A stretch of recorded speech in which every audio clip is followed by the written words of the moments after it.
कहानी की शुरुआत होती है साल 1963 में, जब तुर्की के एक पोल्ट्री किसान को अपने घर में एक अजीब समस्या का सामना करना पड़ता है। उसकी मुर्गियां रहस्यमयी तरीके से गायब हो रही थीं और हैरानी की बात यह थी कि न तो उन्हें घर से बाहर जाते कोई देखता, न ही उनके गायब होने का कोई सुराग मिलता था। किसान इस घटना से बहुत परेशान था और लगातार सोच रहा था कि आखिर उसकी मुर्गियों का क्या हो रहा है। एक दिन जब वह अपने घर की मरम्मत करवा रहा था, उसने घर की पीछे की दीवार में एक बड़ा छेद देखा। यह छेद इतना बड़ा था कि मुर्गियां आराम से इसके पार जा सकती थीं। इस अनजान छेद ने किसान के मन में और भी संदेह पैदा कर दिया। उसने तुरंत छेनी और हथौड़ा लिया और उस छेद को और बड़ा करने का फैसला किया। वह जानना चाहता था कि आखिर दीवार के उस पार क्या छिपा है। जैसे ही उसने छेद को बड़ा किया, उसकी आंखों के सामने कुछ ऐसा खुला जिसने उसे चौंका दिया। दीवार के पीछे एक छोटी सी जगह थी जहां उसकी मुर्गियां आराम से घूम रही थीं। लेकिन कहानी यहीं खत्म नहीं हुई। जैसे जैसे वह उस गुफा में नीचे उतरता गया, उसे एक नहीं बल्कि एक के बाद एक कई कमरे और गलियारे मिले। धीरे धीरे उसे एहसास हुआ कि उसने कोई साधारण गुफा नहीं बल्कि एक पूरी अंडरग्राउंड सिटी खोज निकाला था। किसान ने उत्सुकतावश गुफा में और गहराई में जाना शुरू किया। पहले तो उसे छोटे छोटे कमरे मिले जिनमें उसकी मुर्गियां घूम रही थीं, लेकिन जैसे जैसे वह और आगे बढ़ता गया, उसे एहसास हुआ कि यह कोई साधारण गुफा नहीं थी। सामने आए कई रास्ते और कमरे उसे एक विशाल भूमिगत संरचना का हिस्सा लगे। किसान ने जल्द ही अधिकारियों को सूचना दी।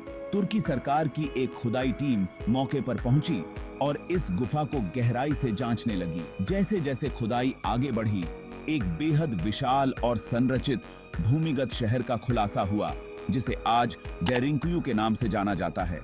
यह शहर जमीन के अंदर कई मंजिलों तक फैला हुआ था और इतना बड़ा था कि उसमें हजारों लोग आराम से रह सकते थे। सरकार और पुरातत्वविदों ने इस स्थान का विस्तार से अध्ययन किया। उन्होंने पाया कि केवल उस किसान के घर में ही नहीं, बल्कि पूरे डेरिंकुयू क्षेत्र के लगभग 600 घरों में इस भूमिगत शहर में जाने के छुपे हुए प्रवेश द्वार थे। सबसे चौंकाने वाली बात यह थी कि इन घरों के मालिकों को भी इन दरवाजों की जानकारी नहीं थी। यह पूरे शहर के नीचे बसा एक गुप्त संसार था, जिसे शायद सैकड़ों सालों तक कोई नहीं जानता था। अब सवाल यह उठता है कि क्या यह महज एक इत्तेफाक था? क्या इतने सारे घरों में भूमिगत शहर के प्रवेश द्वार होने को केवल एक संयोग माना जा सकता है? दरअसल यह शहर इतना विशाल और संरचित था कि इसे बिना किसी खास योजना के बनाना संभव नहीं था। जैसे जैसे खुदाई आगे बढ़ती गई, यह साफ होता गया कि यह भूमिगत शहर न केवल सुरक्षा के लिए बनाया गया था, बल्कि इसमें हजारों लोगों को लंबे समय तक आराम से रहने की सुविधाएं भी थीं। डेरिंकुयू की खुदाई के दौरान इस शहर की जो संरचना सामने आई, वह वाकई में चौंकाने वाली थी। यह भूमिगत शहर करीब 18 मंजिल गहरा था और इसकी संरचना इतनी बेहतरीन थी कि यह एक सुव्यवस्थित शहर की तरह दिखता था। इस शहर में कई विशाल कमरे, गलियारे, सुरंगें और यहाँ तक कि सामुदायिक स्थान भी बनाए गए थे। इन सभी को जोड़ने के लिए जटिल सुरंगों और मार्गों का निर्माण किया गया था, जो एक मकड़ी के जाले की तरह पूरे शहर को जोड़ते थे। इस भूमिगत शहर की सबसे खास बात यह थी कि यहाँ हवा और वेंटिलेशन की पूरी व्यवस्था की गई थी। पूरे शहर में करीब 15,000 वेंटिलेशन शाफ्ट बनाए गए थे, जो ऊपर से नीचे तक हवा पहुंचाते थे। इन शाफ्ट्स की संरचना इतनी शानदार थी कि 8वें मंजिल तक भी पर्याप्त हवा पहुंचती थी, जिससे किसी तरह की घुटन का अनुभव नहीं होता था। यह वेंटिलेशन सिस्टम न केवल हवा पहुंचाने का काम करता था, बल्कि यह शहर के अंदर की सुरक्षा और बचाव के लिए भी एक महत्वपूर्ण तत्व था।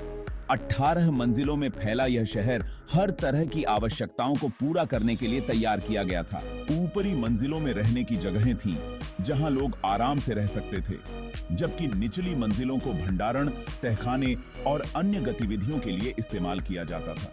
और इस शहर में रहने वाले लोगों के लिए हर प्रकार की सुविधा का ध्यान रखा गया था। यहाँ तक कि घरेलू जानवरों के लिए भी विशेष स्थान बनाए गए थे। इसके अलावा शहर में पूजा स्थल, शराब बनाने की जगह और यहाँ तक कि जेल भी मौजूद थी। यह दर्शाता है कि यहाँ के लोग लंबे समय तक भूमिगत रह सकते थे और बाहरी दुनिया से पूरी तरह कटे होने के बावजूद जीवन यापन कर सकते थे। शहर का आर्किटेक्चर भी काबिले तारीफ था। यहाँ की सुरंगें और दीवारें टफ रॉक्स से बनी थीं, जो कि ज्वालामुखीय राख से बने पत्थर होते हैं। ये पत्थर मजबूत होने के साथ ही इतने मुलायम होते हैं कि इन्हें छेनी और हथौड़े से आसानी से काटा जा सकता है। यही कारण था कि डेरिंगकुयू और आसपास के इलाके में कुल मिलाकर 200 से अधिक भूमिगत शहर खोजे गए थे, जिनमें से 40 से अधिक शहरों में 2 या उससे अधिक स्तर थे। डेरिंगकुयू उन सभी शहरों में सबसे बड़ा था। इस शहर की मजबूती और डिजाइन इस बात का प्रमाण है कि इसे बनाने वाले लोग न केवल वास्तुकला में माहिर थे, बल्कि वे दीर्घकालिक सुरक्षा और जीवन यापन की भी योजना बना रहे थे। डेरिंगकुयू, जो कि एक प्राचीन भूमिगत शहर है, केवल एक संरचनात्मक आश्चर्य नहीं है, बल्कि यह मानव इतिहास की महत्वपूर्ण कड़ी है। इसकी ऐतिहासिकता विभिन्न पहलुओं से जुड़ी हुई है, जो इसे एक विशेष स्थान प्रदान करती है। डेरिंगकुयू का निर्माण उस समय की सामाजिक और राजनीतिक स्थिति को दर्शाता है, जब युद्ध और आक्रमण आम थे। यह शहर एक सुरक्षा कवच के रूप में कार्य करता था, जिससे स्थानीय लोग आक्रमण से बचने के लिए भूमिगत स्थानों में सुरक्षित रूप से रह सकते थे। इसका निर्माण विभिन्न आक्रमणों के खिलाफ न केवल तत्काल सुरक्षा प्रदान करने के लिए, बल्कि लंबे समय तक रहने के लिए भी किया गया था। डेरिंगकुयू की वास्तुकला और इंजीनियरिंग कौशल का एक उत्कृष्ट उदाहरण है। इसकी भूमिगत संरचना, वेंटिलेशन सिस्टम और सुरक्षा सुविधाएं उस समय की तकनीकी प्रगति को दर्शाती हैं। यह न केवल अपने समय की आवश्यकताओं के अनुसार बनाया गया था, बल्कि यह आगे की पीढ़ियों के लिए भी प्रेरणा स्रोत बना। डेरिंगकुयू में विभिन्न संस्कृतियों और धार्मिक समुदायों का समागम हुआ। यहाँ के निवासियों ने अपनी धार्मिक गतिविधियों को बनाए रखा, जो कि उनकी पहचान और सांस्कृतिक विरासत को दर्शाता है। यह जगह विभिन्न धर्मों और सांस्कृतिक परंपराओं के आदान प्रदान का स्थल भी थी। आज डेरिंगकुयू ऐतिहासिक अनुसंधान का एक प्रमुख केंद्र है। यहाँ पर की गई खुदाई और अनुसंधान ने पुरातत्वविदों को प्राचीन मानव सभ्यता के बारे में अधिक जानने में मदद की है। यह स्थान प्राचीन मानव जीवन, उनकी संरचना और उनकी सामाजिक व्यवस्था के अध्ययन के लिए महत्वपूर्ण है। डेरिंगकुयू को यूनेस्को द्वारा विश्व धरोहर स्थल के रूप में मान्यता प्राप्त है, जो इसे अंतर्राष्ट्रीय स्तर पर महत्वपूर्ण बनाता है। इसकी ऐतिहासिकता और सांस्कृतिक मूल्य इसे वैश्विक धरोहर में शामिल करते हैं, जिससे लोगों को इस अद्भुत स्थल के संरक्षण और अध्ययन के लिए प्रेरित किया जाता है। इस प्रकार डेरिंगकुयू का ऐतिहासिक महत्व इसे केवल एक पुरातात्विक स्थल के रूप में नहीं, बल्कि मानवता की यात्रा और विकास की कहानी के एक महत्वपूर्ण हिस्से के रूप में स्थापित करता है। डेरिंगकुयू की संरचना और उसके पीछे की कहानी में सबसे महत्वपूर्ण प्रश्न यह है कि इस शहर का निर्माण क्यों किया गया था। इस पर विचार करते समय हमें यह ध्यान में रखना चाहिए कि यह गुफा प्रणाली एक सुरक्षा कवच के रूप में कार्य करती थी। प्रारंभ में इसे दुश्मनों से बचाने के लिए बनाया गया था। विभिन्न ऐतिहासिक साक्ष्यों से पता चलता है कि उस समय क्षेत्र में अस्थिरता थी और लोग अक्सर आक्रमण के डर से जीते थे। डेरिंगकुयू जैसे भूमिगत शहरों का निर्माण इस विचार के अंतर्गत किया गया था कि जब भी कोई खतरा मंडराता है तो स्थानीय लोग सुरक्षित स्थान पर जा सकें। यहाँ की सुरंगें और गुफाएं रणनीतिक रूप से इस तरह से बनाई गई थीं कि लोग आसानी से इनसे अंदर प्रवेश कर सकें और बाहर निकल सकें। डेरिंगकुयू की आंतरिक संरचना में बड़ी बड़ी गोल पत्थरों की चक्की जैसी संरचनाएं पाई गईं, जो संभावित आक्रमण के समय शहर के प्रवेश द्वार को बंद करने के लिए उपयोग की जाती थीं। ये बड़े पत्थर इतनी भारी थे कि उन्हें एक स्थान से दूसरे स्थान पर खींचना आसान नहीं था, जिससे दुश्मन की पहुंच इस भूमिगत शहर तक कठिन हो जाती थी। इसके अलावा इस गुफा के अंदर बने विभिन्न कमरों और स्थानों का उपयोग अलग अलग कार्यों के लिए किया जाता था। यहाँ पूजा स्थल, भंडार और अन्य महत्वपूर्ण गतिविधियों के लिए स्थान बनाए गए थे। यह स्पष्ट है कि डेरिंगकुयू को केवल एक आश्रय स्थल के रूप में नहीं, बल्कि एक पूर्ण रूप से कार्यशील शहर के रूप में बनाया गया था।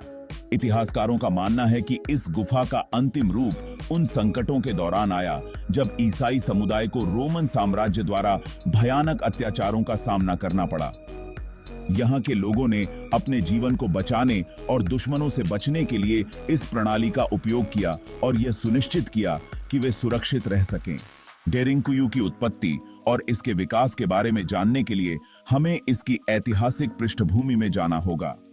यह भूमिगत शहर विभिन्न सभ्यताओं के संपर्क में आया और कई सदियों तक विभिन्न जनजातियों द्वारा उपयोग किया गया। ऐतिहासिक साक्ष्य बताते हैं कि डेरिंकुयू का उल्लेख पहली बार 370 ईसा पूर्व में ग्रीक सैन्य नेता जेनोफोन द्वारा किए गए लेखन में किया गया था। इस समय तक यह स्पष्ट हो गया था कि यह शहर एक लंबे समय से अस्तित्व में था और इसके विभिन्न स्तरों और संरचनाओं का विकास हुआ था। बाद में हिटाइट्स और फिर फ्रीजियंस ने इस क्षेत्र पर अधिकार किया। जब फ्रीजियंस ने हिटाइट्स पर आक्रमण किया, तब संभवतः उन्होंने डेरिंकुयू का उपयोग अपने गुप्त ठिकाने के रूप में किया। पुरातत्वविदों को यहाँ हिटाइट्स से संबंधित विभिन्न कलाकृतियां मिली हैं, जो इस बात का प्रमाण देती हैं कि इस क्षेत्र में उन लोगों का प्रभाव था। 6वीं से 10वीं सदी के बीच जब ईसाई समुदाय को रोमन साम्राज्य द्वारा अत्याचारों का सामना करना पड़ा, तो उन्होंने डेरिंकुयू का निर्माण और विस्तार जारी रखा। इस समय शहर में चर्च, स्कूल और अन्य सुविधाएं स्थापित की गईं, जिससे यह स्पष्ट होता है कि यह केवल एक आश्रय स्थल नहीं था, बल्कि एक सक्रिय सामुदायिक केंद्र था। 20वीं सदी के प्रारंभ में स्थानीय लोग अब भी इस भूमिगत शहर का उपयोग करते थे। जब भी आसपास दंगों या संघर्षों की खबर मिलती, लोग अपने घरों के नीचे जाकर छिप जाते थे। लेकिन 1919 से 1922 के बीच ग्रीको टर्किश युद्ध के दौरान जब ग्रीक माइनॉरिटी को वापस ग्रीस भेज दिया गया, तब यह जगह धीरे धीरे भुला दी गई। यहाँ की भौगोलिक और ऐतिहासिक विशेषताएं इसे एक अद्वितीय स्थान बनाती हैं। वर्षों के बाद 1963 में एक किसान की खोज ने डेरिंकुयू को फिर से रोशन किया और 1985 में इसे यूनेस्को की विश्व धरोहर स्थल के रूप में मान्यता दी गई। उशिबी की सेबी की इसे यूनेस्को की बारेकबाईगी दी थी। इस प्रकार डेरिंकुयू का इतिहास एक ऐसे शहर का इतिहास है जिसने सैकड़ों वर्षों से मानवता के लिए सुरक्षा, जीवन और सांस्कृतिक पहचान का प्रतीक बना हुआ है। इसकी जटिलता और गहराई हमें यह समझने में मदद करती है कि कैसे एक समुदाय ने कठिनाइयों का सामना करते हुए अपने लिए एक सुरक्षित और स्थायी स्थान बनाया। डेरिंकुयू की आर्किटेक्चर अद्वितीय और अत्यंत जटिल है। यह भूमिगत शहर कई स्तरों में फैला हुआ है, जिसमें कुल 18 मंजिलें हैं। प्रत्येक मंजिल का उद्देश्य और कार्य भिन्न है, जो इसे एक स्वनिहित शहर के रूप में स्थापित करता है। डेरिंकुयू के भीतर सुरंगों और टनल्स का एक विस्तृत जाल है, जो विभिन्न कमरों और मंजिलों को आपस में जोड़ता है। ये सुरंगें केवल एक निश्चित दिशा में नहीं हैं, बल्कि जटिल तरीके से व्यवस्थित हैं, जिससे निवासियों को सुरक्षित मार्ग से एक स्थान से दूसरे स्थान पर जाने की सुविधा मिलती है। इन सुरंगों का आकार इतना छोटा है कि आक्रमणकारियों के लिए इनका उपयोग करना कठिन था। यहाँ की वेंटिलेशन व्यवस्था भी अत्यधिक प्रभावशाली है। पूरे शहर में 15,000 से अधिक छोटे वेंटिलेशन शाफ्ट बनाए गए हैं, जिनका व्यास लगभग 10 सेंटीमीटर है। ये शाफ्ट हवा को भीतर लाने और जगह में ताजगी बनाए रखने के लिए काम करते थे। ये शाफ्ट हर मंजिल तक हवा पहुंचाने के लिए डिजाइन किए गए थे, ताकि निवासियों को किसी भी स्तर पर सांस लेने में कठिनाई ना हो। हर मंजिल पर विभिन्न कमरों का निर्माण किया गया है, जैसे कि भंडार, पूजा स्थल और रहने के कमरे। यहाँ तक कि जेलों का भी निर्माण किया गया था, जो यह दर्शाता है कि यहाँ जीवन केवल संरक्षण तक सीमित नहीं था। ये कमरे इतने मजबूत थे कि ये धरती के ऊपर के घरों की तुलना में अधिक सुरक्षित समझे जाते थे। डेरिंकुयू में सुरक्षा को ध्यान में रखते हुए बड़े बड़े गोल पत्थर भी बनाए गए थे, जिन्हें युद्ध के समय प्रवेश द्वार को बंद करने के लिए उपयोग किया जाता था। इन पत्थरों का आकार और वजन इतना था कि केवल 1 या 2 व्यक्ति ही इन्हें स्थानांतरित कर सकते थे, जिससे आक्रमणकारियों के लिए शहर में प्रवेश करना और भी मुश्किल हो जाता था।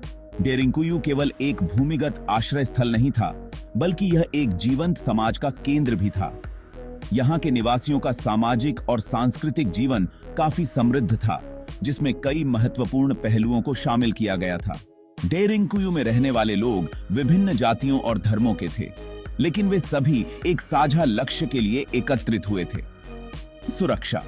यहाँ की संरचना ने उन्हें एक दूसरे के साथ सहयोग करने और सामूहिक रूप से संकटों का सामना करने में मदद की। विभिन्न समुदायों ने अपने रीति रिवाजों और परंपराओं को यहाँ बनाए रखा, जिससे सामाजिक विविधता को बढ़ावा मिला। डेरिंगकुयू में पूजा स्थलों का निर्माण किया गया था, जहां लोग अपने धार्मिक अनुष्ठान कर सकते थे। ये पूजा स्थल स्थानीय धर्मों के अनुसार बने थे और यहाँ ईसाई समुदाय ने विशेष ध्यान दिया। धार्मिक गतिविधियों ने यहाँ के निवासियों को मानसिक और आध्यात्मिक स्थिरता प्रदान की, जो संकट के समय में बेहद महत्वपूर्ण थी। डेरिंगकुयू के लोग केवल बचाव के लिए यहाँ नहीं रहते थे, बल्कि यहाँ व्यापार और आजीविका के साधन भी विकसित किए गए थे। यहाँ छोटे छोटे भंडार बने थे, जहाँ भोजन और अन्य आवश्यक सामग्रियों का संग्रह किया जाता था। कृषि, पशुपालन और हस्तशिल्प यहाँ के निवासियों की आजीविका के प्रमुख स्रोत थे। डेरिंगकुयू में संस्कृति और कला का भी विकास हुआ।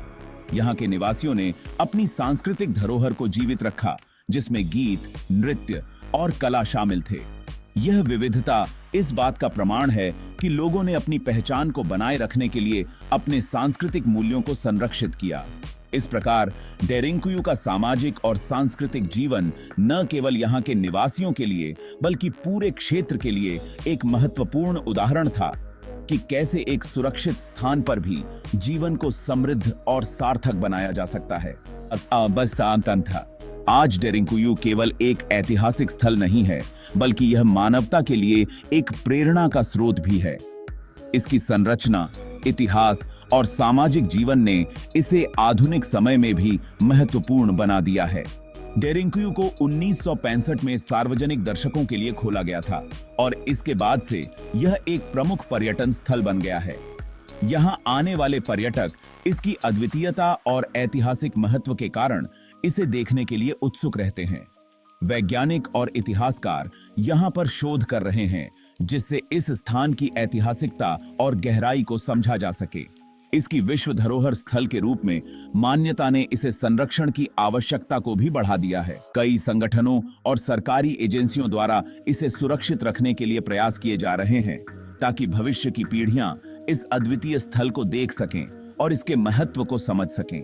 डेरिंगकुयू की कहानी हमें यह सिखाती है कि कैसे मानवता ने संकट के समय में एकजुट होकर अपने लिए सुरक्षित स्थान बनाया। यह सांस्कृतिक विविधता और सहिष्णुता का प्रतीक है, जो आज के समाज के लिए एक महत्वपूर्ण पाठ है। यहाँ के निवासियों की जीवन शैली और उनके अनुभव हमें यह दिखाते हैं कि भले ही परिस्थितियां कितनी भी कठिन हों, मानवता की इच्छा शक्ति और एकता हमेशा मजबूत रहती है। इस प्रकार डेरिंगकुयू का आधुनिक महत्व न केवल इसके ऐतिहासिक मूल्य में है, बल्कि यह आज भी लोगों को एकत्रित होने और अपने संकटों का सामना करने की प्रेरणा देता है।